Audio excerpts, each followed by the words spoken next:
This is the newsroom for today, Thursday, January 14, 2021. We are broadcasting to you on E1, Scar TV, NTN and Thursday TV in Partika. In the headlines, a young woman is burnt to death after her Little Diamond East Bank Demar house goes up in flames. Flame too quick. Them man do them best. Them fireman try them best. They couldn't do nothing. President Irfan Ali announces that 1,000 houses will be constructed in Linden. A nurse who sustained severe injuries during an accident last Saturday will not be able to use her dominant hand for a year. The United Kingdom has banned travel from Guyana and other South American countries as the new COVID-19 strain is detected in Brazil. And in sport, GFF will help clubs navigate COVID-19 protocols, and Jason Mohammed eyeing second coming in Windies colours. With the news, I'm Avinash Ramzan. Thanks for joining us. We started by telling you that a Little Diamond East Bank Demerara woman, identified as 26-year-old Crystal Chung, was burnt alive when her family's house caught fire early on Thursday. Chung was trapped inside her bedroom and was burnt beyond recognition. When the flames subdued, her body was found hanging out the right side of the house, a sign that she attempted to escape the horrific fire. Newsroom understands that neighbors and the Guyana Fire Service tried to rescue Chung, but the blaze was too much. Isnella Patwa was at the scene and filed this report. 26-year-old Crystal Chung, her sister Ariel, her parents Molly and Ronnie, and a young relative were asleep in their Little Diamond East Bank Demerara house when it caught fire just after 5 a.m. on Thursday. Crystal was trapped inside her bedroom, and as a result, she was burnt alive while screaming for help. Her family managed to escape with minor burns about their bodies. The family and neighbors discovered the young woman's charred remains hanging out of her bedroom window, a sign that she tried to escape. According to a neighbor, Simone Patterson, the young relative who lived in the lower flat of the house, tried opening Crystal's bedroom door, but his pants caught on fire, forcing him to abandon his mission to save the young lady. Patterson explained that persons who were jogging Thursday morning said they saw smoke emanating from the house. On inspection, they realized the house was shut tight. The joggers who live in the area proceeded to bang on the door and threw stones at the house in an attempt to alert the family. As a result of the fire, Patterson's left windows on her house was also damaged. She spoke with the newsroom on Thursday but did not wish to appear on camera. When I came out, one girl said to me they were jogging, and while coming from that diamond end, they noticed the smoke, and the other one saying, somebody house on fire. The other one saying, no, probably it's garbage.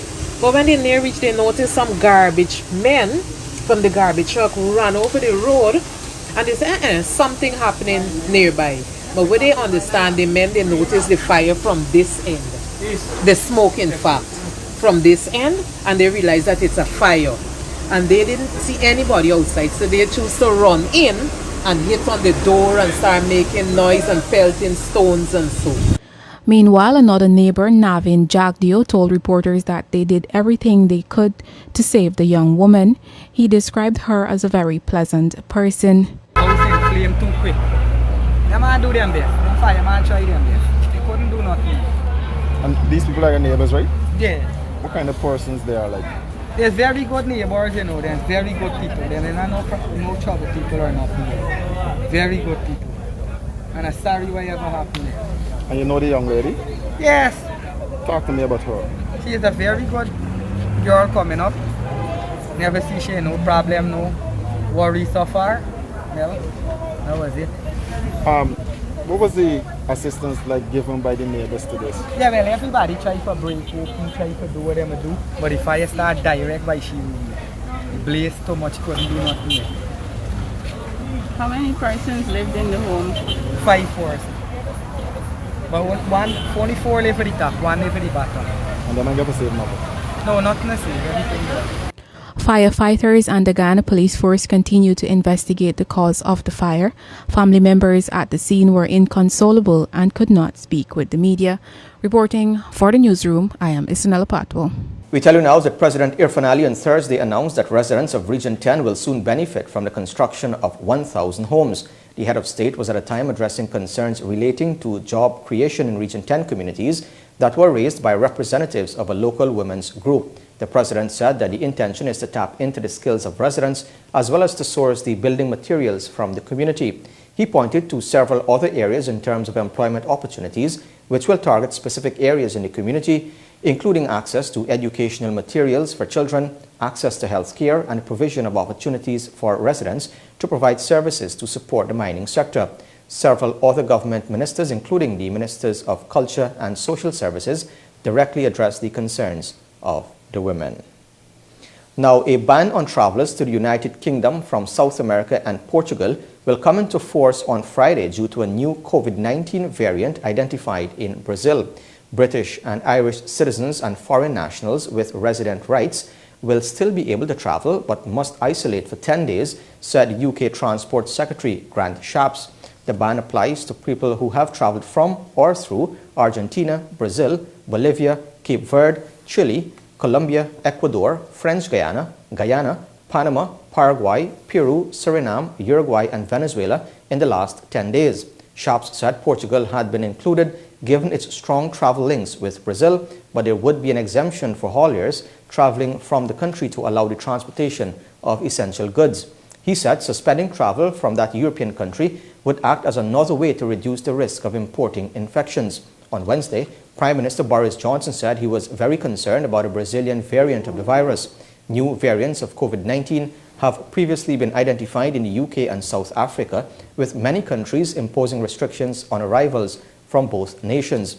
Several Central and South American nations had already restricted travel from the UK, including Brazil, Chile, El Salvador, Guatemala, and Panama, while others such as Argentina and Uruguay have closed their borders to non-resident foreign nationals. When the newsroom returns, a young nurse who was injured in an accident may not be able to use her dominant hand for over a year. This is the newsroom. A young mother and registered nurse, Shelly-Ann Gilgias Hope, sustained severe injuries after a speeding car slammed into her car on the Diamond East Bank Demar Public Road on Saturday last. According to her, doctors said the injuries she sustained to her right dominant hand may take 6 months to fully heal, and within another 6 months she should have full functions of her hand. The nurse, who is attached to the Eccles Health Center, is calling for justice as she's now unable to care for herself and her 2 young sons. Isnella Patwa tells us more. 29-year-old Shelly-Ann Gilgias Hope of Diamond Housing Scheme East Bank, Demerara, was on her way home from work on January 9, 2021, when a speeding car, which was being driven by a female, crashed head-on into her car. As a result of the impact, Shelly-Ann, who is a registered nurse attached to the Eccles Health Center, suffered an open fracture to her right hand and cuts and bruises to her head and body. She had to undergo surgery for the hand and is now recovering at home, but the road to recovery is a long one. Shelly-Ann, who spoke with the newsroom on Thursday via telephone, explained that she is now unable to care for her 2 sons, ages 8 and 5, and is also unable to care for herself properly. The entire incident was caught on surveillance video. And after I would have seen this vehicle approaching me, I tried to turn to avoid the collision because that's the only thing that came to mind at that time. And I couldn't turn in time because of the rate at which the person was coming, and the person collided with me. The person entered into my lane and collided head-on with me. While she suffered injuries to her hand, Shelly-Ann explained that the damage to her car are also severe. She revealed that doctors stated that she may not be able to fully use her hand for about a year. I just want justice because my hands are my tool, because I'm a nurse. I have to use my hands to give vaccine. I have to use my hands to write, and it's my dominant hand. I can't take care of my kids. I can't even take care of myself. I can't comb my own hair because I can't put my hair in a ponytail. My husband has to do that for me. From what I would have gathered, so function, as in for me to be able to move my wrist fully and so on, that will take about 3 to 6 months. And for me to fully be able to use my hands, that will be a year. Shelly-Ann further explained that her husband would also use the car to work as a taxi driver. Shelly-Ann said she lived a very active life and now has to depend on her husband to care for her and the children. Reporting for the newsroom, I am Isnella Patwo. We tell you now that the Minister of Health, Dr. Frank Anthony, on Thursday again called for cooperation from the Tushau and the Maraikubai Village Council to contain a spike in COVID-19 cases. The minister explained that a lack of communication between the village council and residents is proving challenging for the medical team stationed in the village.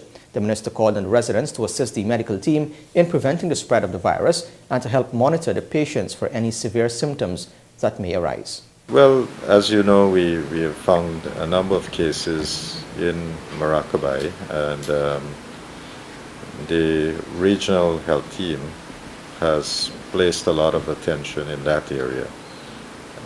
We have had some challenges with the village and the Tushawan Village Council in terms of communicating to the rest of the residents in the area. And hopefully these matters now can be resolved, because it is a health concern, a public health concern in the community. And when you have so many persons in a small concentrated area being tested positive, it means that it can affect the health of the others. So we have another team that is going in today, and they'll be spending some extended time in Region 5. We are hoping that we'll be able to test more people, and once we do those tests, we'll be able to get a better sense of how many people are infected with COVID-19 in Maracaibo. I want to appeal to the residents of Maracaibo to assist us, because it's really our health team is there to help them to prevent the spread of the disease and to assist them in getting better if they're infected. And we also want to monitor, because in terms of the severity of the disease, there might be a few persons who can get the disease in its most severe form, and they would require hospitalization. So before those things happen, we want to ensure that we're able to pick them up early, and if necessary, if we have to move them and get them out to be hospitalized, that we do that in a timely manner. 20-year-old Zebulon Cadogan, a motorcyclist of Middle Street Prodroin, West Bank, Demar, is being treated for serious injuries at the Georgetown Public Hospital following an accident on the Good Fortune Public Road. Police headquarters in a statement said the accident occurred on Wednesday at about 11:40 and involved a motor pickup driven by a 27-year-old male of Good Fortune and motorcycle CK6554 driven by Cadogan. Investigations have so far determined that the pickup was proceeding north along the road. The driver claimed that while turning right onto the eastern end of the road, Cadogan, who was proceeding in the same direction, collided with the right side front door. Cadogan flung off his motorcycle and landed on a parked car, and then ended up inside a nearby drain, where he received injuries about the body. The driver was arrested and is in custody at a Lagrange police station, where he's assisting with investigations. More news ahead. Stay tuned. You're watching the news. Disciplinary and other lawful actions will soon be taken against staff members of the Demar Harbour Bridge Corporation who are culpable of wrongdoing unearthed by a recent audit conducted into the operations of the asphalt plant. The investigation revealed a series of damning findings, and the board of the Demar Harbour Bridge Corporation intends to hold those responsible for misconduct accountable. Kurt Campbell reports. The board of the Demerara Harbour Bridge Corporation has submitted an independent report to Minister of Public Works 1 Ejel, recommending that action be taken against persons found culpable in the recent debacle discovered at the asphalt plant following an audit. The investigation into misappropriations in the management and reselling of government's asphalt and the connection it has to the internal staff of the Ministry of Public Works has unearthed a series of damning findings. Following the publication of the audit report in December 2020, the board of the Demerara Harbour Bridge met and deliberated on the report. Ejel told reporters on Wednesday that the report from the board is currently with him, but he's yet to peruse it to see what are the suggested actions to be taken and against who those actions are directed. Subsequently, the board deliberated on the report. They give me some preliminary findings, and one of their findings is that they would like to have interviews with the persons who may be culpable, or the report probably pointed in a particular direction. The chairman has since advised me by way of correspondence that those meetings took place, and there is a report that I have to study for the necessary actions. Among the main findings in the report is that the Demerara Harbour Bridge General Manager Ralston Adams authorized the purchase of an 897,000 gold bracelet for himself as a gift. The report also said that the management and sale of the asphalt were poorly done. The report said no credit policy or credit approval limit was in place. Trucks collecting asphalt at the Garden of Eden East Bank Demerara location would travel several miles to the Demerara Harbour Bridge to weigh the asphalt, even though there is a location closer that can facilitate this at a lower cost. The report also found that the agency purchased coal mix from a Trinidadian company which was registered in 2016, the same year that the purchasing arrangement commenced. But more alarming is that the company was given an advance payment of $9 million in 2015, meaning the advance payment was made before the company was legally registered. It would appear that the advance payment was startup capital for the shady company. Now, healthcare workers are being trained on how to properly administer the different types of the COVID-19 vaccine that are currently being rolled out around the world. Minister of Health Dr. Frank Anthony on Thursday said the health workers are also being trained to detect the adverse effects of the vaccine. The Pfizer and the Moderna vaccines were granted emergency authorization for use. The health minister explained that the vaccines would have different requirements on how it is put together to be administered, how it is stored, and where it is administered. We are working to ensure that Guyana would get a vaccine soon. As you know, we have established a national task force dealing with vaccine. We have started our preparedness for vaccine in terms of the documentation that is necessary.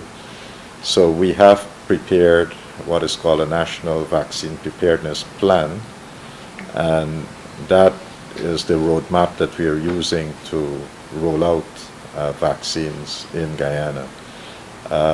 In terms of our readiness, we have to look at our existing vaccination centers and upgrade them. So last year's budget, we have been able to pass monies to do that, and we have started to expand some of the existing vaccination centers that we have. In addition to expanding the physical space, we also have to get new refrigerators and generators, and we have already put in orders to buy these things, and some of it is already on its way to Guyana. So once we get those freezers and refrigerators, we'll start installing them. We're hoping that we'll be at a better state of readiness by the end of the month, and once we get all the pieces coming together. So that's in terms of the physical establishment for vaccine and how we're going to roll out this cold chain. When the newsroom returns, the financial, weather and bridge reports along with sports.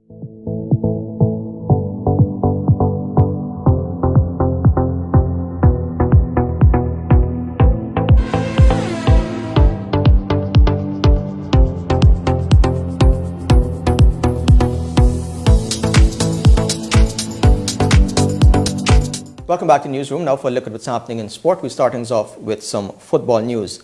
President Wayne Ford says the Guyana Football Federation stands ready to assist and work along with clubs in navigating the COVID-19 protocols. The Federation in early January issued its calendar of activities for 2021, subject to the conditions and approvals of the National COVID-19 Task Force.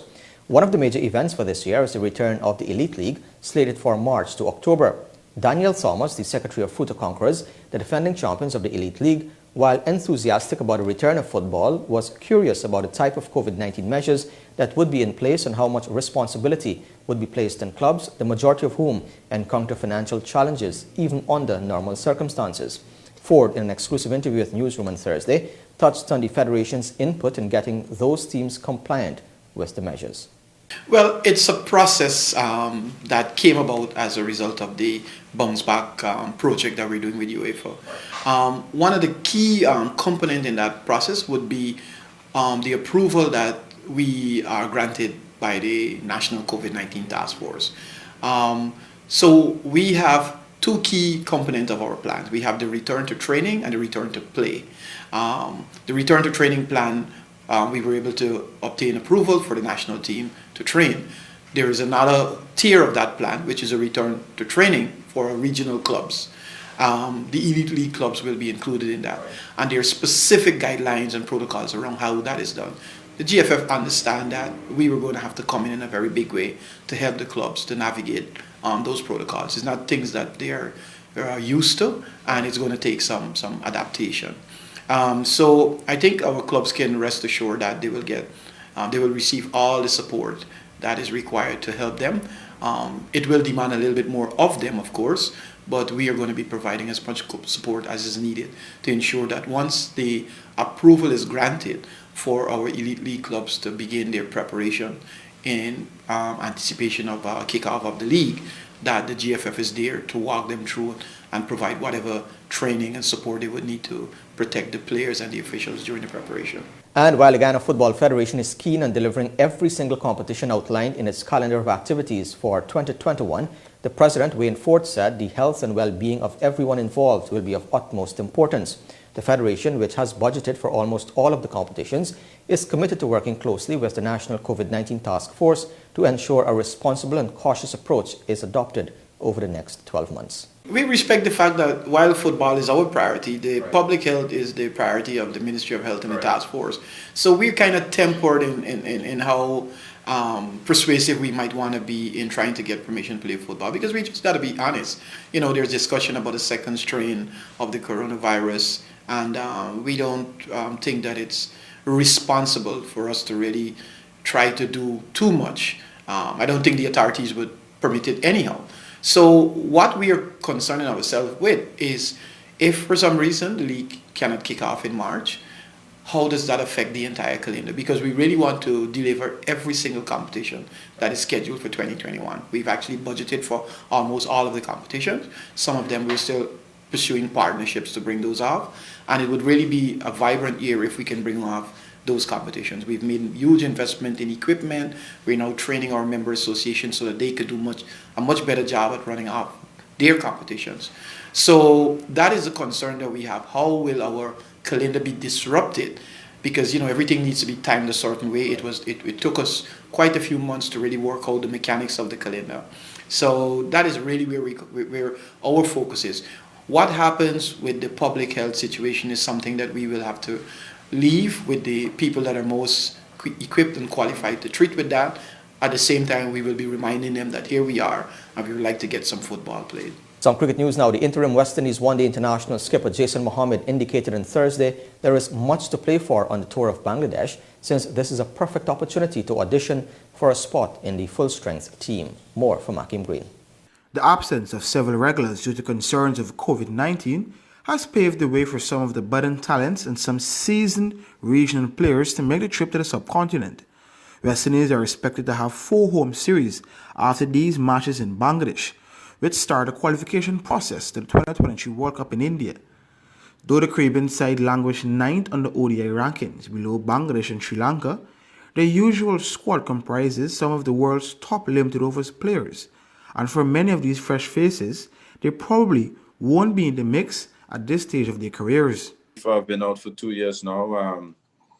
Obviously, I have a great role in leading the team, but personally, I look forward to the challenge, and it's a good opportunity for me to have a good series and, you know, really put my hands up for when the full strength team is back, so I can really get my place back in that team. As you said, with the World Cup coming up, you know, it's an opportunity for all of us here to try and put our hands up, firstly, to get, as I said, into the original team when the full squad is back, and, you know, have a chance to go into a Cricket World Cup. So, obviously, I think that will really inspire the guys a lot. And since July 2018, the last time Mohammed played in ODI, West Indies have played Bangladesh in 10 one-day internationals and have only won 2, losing the other 8. To change such fortunes, the skipper said they have to be consistent across the 100 overs. The records show that they have gotten the best of us the last couple of times. But, you know, as I said before, yes, we're a young team. And I think once we play good, consistent cricket over the 100 over in a game, I think once we cover the bases in batting, bowling, fielding, I think we can do well on this tour and we will win games. It's just to be consistent. And that's going to be the main thing, being consistent and executing our skills well. The 34-year Trinidadian is labelled by some the West Indies crisis man.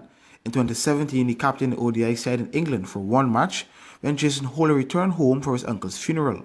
In April 2018, when senior players opted not to tour Pakistan due to security reasons, he was called up to lead the T20 side, and now Bangladesh amidst the COVID-19 pandemic. It is a job the middle order batsman said he truly savours. It's the second time that it has happened, and I'm quite happy to do it, to be honest. Obviously, it's a great opportunity for myself personally, as I said, to lead the West Indies team. It's a great honor and a great achievement for myself. You know, growing up, you always want to play for the West Indies, but actually, you know, leading the Caribbean team, obviously, it's a great feeling. You know, sometimes things comes in different way, and you know, I just have to grab this opportunity and, you know, make the best use of it, try and lead the team to the best that I can. On Thursday, West Indies had their first training session after 3 days in isolation. The first ODI is on January 20th, and Mohammed said it will be difficult gauging who makes the playing 11 since there are so many uncapped players, but felt they're up for the challenge. For the newsroom, Akim Green.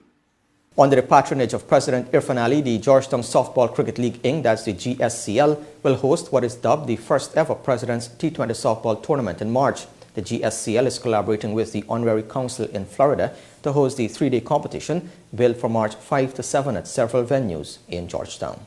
The format of the tournament allows for 8 teams each in the 3 categories, namely Open, Masters over 40 and Legends over 50. Teams from Florida, New York and Canada are expected to face off with teams from Guyana. Teams are not required to pay an entrance fee to enter the competition, but they are expected to be fully uniformed and have a scorer.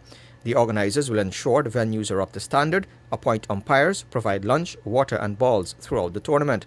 The winning team in each category will receive $500,000 and a trophy, while the runner-up will collect $100,000 and a trophy. There will be other incentives for individual performances. Meanwhile, the GSCL has written to the National COVID-19 Task Force requesting permission to host the event.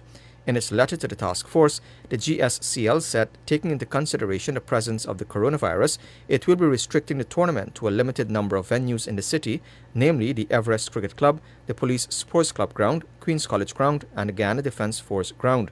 Just last November, the GSCL hosted the 4th annual Prime Minister T20 Cup in conformity with all COVID-19 measures. The GSCL said it intends to follow the strict guidelines for the upcoming tournament, noting that 2 certified doctors will be at the venues to screen all players and officials, and every attempt would be made to ensure players and officials comply with the measures outlined by the task force. Interested teams are asked to contact Russell Jadbeer on 225-4802 or 626-8228. And finally in sports, spinner Dom Betts took 5 for 30 as a woeful Sri Lanka batting display left England in control after the opening day of the first test in Galle. The hosts were bowled out for 135 in only 46.1 overs, despite winning the toss on a pitch that offered only a little spin. England closed on 127 for 2, with Joe Root unbeaten on 66, Johnny Bairstow 47 not out, and their 3rd wicket partnership worth 110 so far. Dom Sibley and Zach Crawley fell to the left-arm spinner Lassit Embuldenaya for 4 and 9. Sri Lanka's total was the lowest in the first innings in a Galle test and was a pitiful exhibition of indiscipline and poor strokes.